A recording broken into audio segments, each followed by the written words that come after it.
Cənab əskərlər, bugün müxtəlif növ silahlardan bıraqqı atış üzrə yarışımız uğurla sona çatdı. Bugünkü yarışın qalibi 5-1 hesabı ilə Bartaz komandasıdır. Sizi təbrik edirəm. Sol!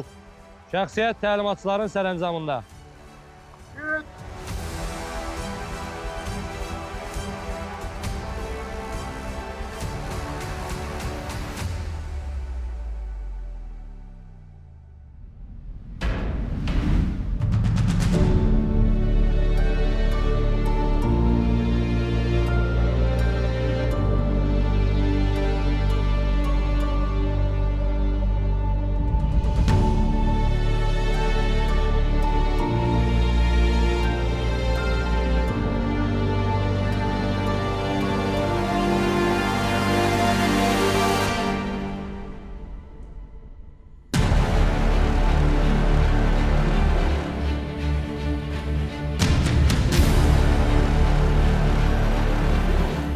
Bununla da Vətən Sağ Olsun 5 layihəsində bütün sınaqlar başa çatdı.